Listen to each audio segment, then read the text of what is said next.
Welcome to the Well at Work podcast from the University of Kentucky's Center on Trauma and Children. This podcast is brought to you by a grant from SAMHSA. On this episode of the podcast, Emily Smith discusses strategies for transitioning back to the workplace. And now, Emily Smith. Hi, my name is Emily Smith with the University of Kentucky Center on Trauma and Children. Today, I'd like to share some tips on returning to work after COVID-19. Many of us have spent much of the past year working at home, attempting to have meetings across the dining room table from our kids or housemate. It can be challenging to rearrange your life and schedule. We have fought through low morale, lack of space, and many distractions. But we've also benefited. The commute is amazing. We have plenty of time with our pets, and everyone is more flexible. Thanks to great home internet, creative solutions, and a tiny backyard, my friend has thrived working from home. Eduardo is a therapist. He used to see patients in a shared office, but now sees them via video conferencing at home. In May, Eduardo and his partner welcomed a third child into their home, a very sweet newborn.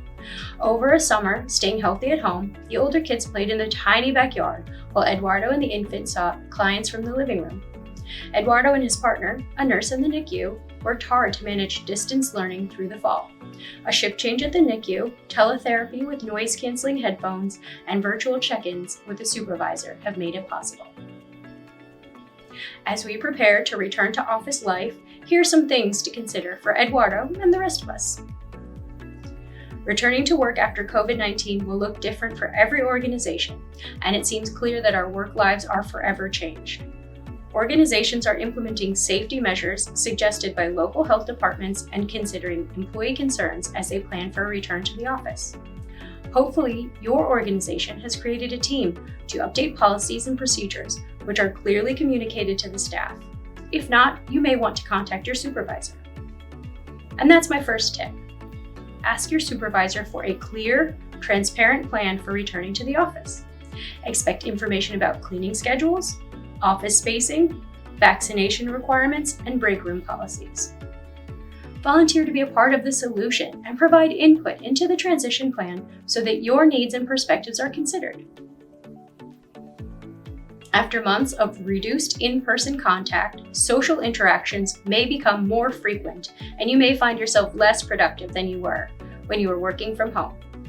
My next tip is to learn to manage social interactions without losing focus on your work. Give yourself time to catch up and reconnect with your team, but don't let it dominate your workday. If you are struggling with the social aspects of your workday, consider creating a short period where you touch base with colleagues outside of work hours, during lunchtime or on breaks, before returning your focus to clients and projects that need your attention. Clinic meetings, rounds, or team planning sessions may run longer than expected initially because social interactions dominate. Make adjustments if you find this challenging. Tip 3. Know how to safely manage a return to work. The CDC offers clear guides for high-touch communal items and suggestions for scheduling breaks and shifts to limit contact. If you are concerned about taking a break to eat because the lunchroom is suddenly crowded, consider eating outdoors. If there are windows to open, do so to increase ventilation. While it once would have been fun to chat with friends, it may still feel unsafe to do so without 6 feet of distance. Give yourself permission to gradually transition back to pre-COVID interactions. It will take some time for us all to feel comfortable again. Tip 4. It may not be all or nothing.